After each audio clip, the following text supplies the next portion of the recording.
Hi, Scott. How are you? I am great. It is a real pleasure to be here. Thanks for inviting me. I Oh, love to talk about books and writing and everything associated with it. well, thank you for coming on the show. It's nice to have you here. As we mentioned before you got on, you came through Mickey Mickelson, who I've worked with on this show for a number of years. But this is your first time on the show. We have a lot of repeat authors who put out a book every year, every couple of years. They always come back. Why is this your first time? Well, really, I can only say I haven't probably been with Mickey long enough for it to be arranged before. But I mean, I guess it's been about a year. I did have a book out 2 Octobers ago and brought out another one just at the beginning of October this year. So that's the only reason I can think of. Certainly, it wouldn't be because I wasn't interested. All right, so you're a fairly new client for Mickey then, Yeah, yeah? yeah, as far as publicity, but not new to writing or anything like that. I've been doing that a long time. Also says on your bio that you are or were a morning radio host. I was a radio broadcaster in private radio for 30 plus years, and most of that time I was a morning host. The kind who'd be playing music and then throwing in the odd tidbit here and there, trivia or news or commentary, or playing contests with listeners, taking calls, all of that stuff. It was my career. I've been out of it for probably about 6 years, 7 years now. Okay, you said private radio. So, Meaning not CBC. CBC is the great Canadian broadcaster, and public radio is good to listen to. I was never involved in that. oh, you're in Canada then. Okay. I am, yeah. All right. No, when you said private radio, I wasn't sure if you meant non-FM, like those ham radio. No, this was actually a bona fide radio station. It was my career on AM, on FM. A lot of the time I did country music. Other times I did oldies, and you name it. A few different radio stations, of course, along the way. Okay, well, you and I both did that. I was on FM radio for a number of years before I started this. And then podcasting became the thing. And I got tired of arguing with station owners. So I went off on my own and started podcast. The video show came out of that. Yeah, well, of course, the radio industry has changed so much since those days, and so much of it is not just syndicated but automated, and to the point where there's almost no local content anymore and no local personalities, and it just doesn't have the same appeal as far as I'm concerned. It's getting a bit impersonal, and it's also getting a bit niche oriented. In other words, if you want a podcast about baking, they'll have a whole list of only baking podcasts. And I kind of like a variety show. I mean, at least I try to do something near to that. Yeah, and I think there's a great market for it too.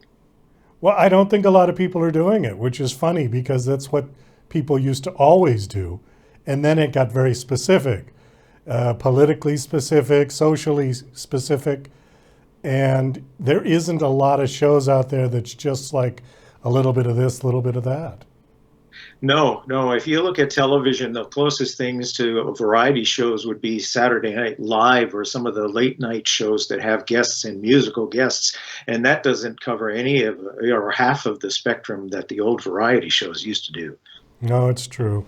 Although maybe we're just showing our age. That's inevitable. Yeah. That's inevitable. So you're also a writer. Now, were you writing while you were doing radio? Well, as you must know, it doesn't really allow for a lot of extra time to do that kind of thing. I tried. I'd always wanted to be a writer from the time I was a kid.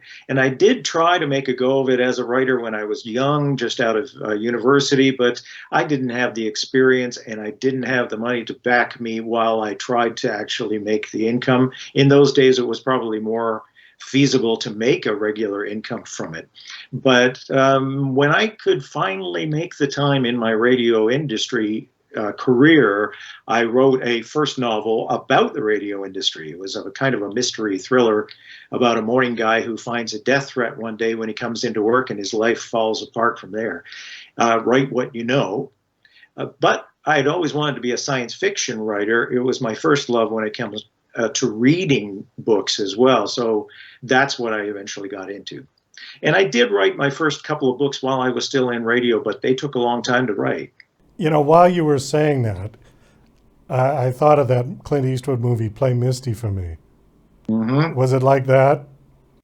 A little bit different. There are a few radio themed books and movies, but not all that many. And that's why I thought that there could be another one in there. Now, my book was called Dead Air, which is a title, if you Google it, that's all over the place. There are lots of books, and especially radio themed books called Dead Air. It makes perfect sense if you've got a mystery or death element in there. And we all know dead air means unwanted silence on the radio waves. So it's almost like a must-have rule to name it that. So your latest book is called, you want to hold it up? All right. Yeah, my latest one is Indigent Earth. Indigent Earth, okay. Indigent kind of meaning without a place, homeless, out of its normal place, and destitute sometimes. Poverty has elements in there too. And the idea being that Earth has been damaged, of course, by climate change, pollution, all of those things. And the rich and powerful of the world abandon the damaged Earth and go to live in space colonies. And that happens 500 years before the events of the story take place. They've promised that they will return after leaving the rest of us to fend for ourselves on the damaged planet. And then they do return 500 years later, and that's when the events of the story take place. You just reminded me of another movie. Really? Yeah, Elysium with Matt Damon. Absolutely, yeah. That one's more like a habitat in orbit. Mine are more farther out toward the moon, but there's not a big difference there. There is that similarity for sure. But the story ends up being a big cultural clash, and I write it in the form of basically embodied in two main characters. One Earthman named Killian Morningcloud, who lives a dead-end life in a stifling community that's kind of a symbol for native reserves, First Nations reserves in North America. And a colonial woman, one of the colonists who is a celebrity, she's a member of the aristocracy. They have completely wrong ideas about what the other's culture is like. They are forced to come together, and the clash is epic. Like that movie, then, the rich disappear to space colonies and the poor are left to inhabit the Earth. What happened to the Earth in your book? Well, there are all kinds of things, not climate change alone. Of course, climate change is a very big one, and we know that that's developing even now. We're experiencing the first waves of it. But pollution, a lot of pandemics of various kinds, both accidental and human-made, and then all of the other toxic elements that have been thrown into the ecosystem eventually coming back to roost. So there was a lot of damage that way. And I thought it was quite plausible in that, of course, they see themselves, they being the billionaires, the thousands of billionaires in the planet, see themselves, I think, as set apart from the rest of us, but also, coincidentally, they happen to control most of the space industries nowadays, and that's growing. So I thought it was pretty plausible that they would have the means and the probably the inclination to actually make that escape from a damaged Earth and go live somewhere else. But when they come back, having presumably left time for the Earth to heal somewhat, what is their agenda this time around? What is their agenda? Oh, they're coming back. They're coming back. And, ostensibly benevolently to, partner with the people still surviving on Earth and bring all their technology and whatever. But is that entirely what they intend? And there are dark secrets to be uncovered, and that's why the two main characters, Killian and Natira, are forced together to work to uncover these secrets and figure out what is really going on. But they end up in a kind of a chase, almost a pursuit, where they end up in a very like a survival scenario in the bush of northern Ontario. So there's a lot of it that takes place in that setting. The Earth is still somewhat inhabitable, yeah? Yes. Yeah. And we know everybody's seen documentary footage of even how places like Chernobyl can actually rebound once human presence is gone. There are some things that, of course, will last a very long time. The climate change effects will last a very long time before they stabilize. Things like radioactivity have, well, radioactive elements with half-lives, sometimes hundreds, sometimes thousands of years. So that kind of thing will persist. Other things may allow nature to encroach again on our urban spaces, for instance, fairly quickly. So if you say 500 years, that may allow a lot of it to become rewild. How much will heal? That's up in the air. Who knows, really? Is there a social statement you're making in this book? It's absolutely strongly themed about colonialism. And colonialism, as well as the economic divide that we have, the privilege divide, the economic inequality that we see in the world, which is only growing worse now. I mean, there are studies by Oxfam that seem to indicate the billionaires that I even saw one statistic that the 8 richest men in the world own about the equivalent wealth of the 50% poorest of the population of the planet. It's inconceivable that it has developed that way, but it is also getting worse. And it has actually gotten worse since the pandemic, too.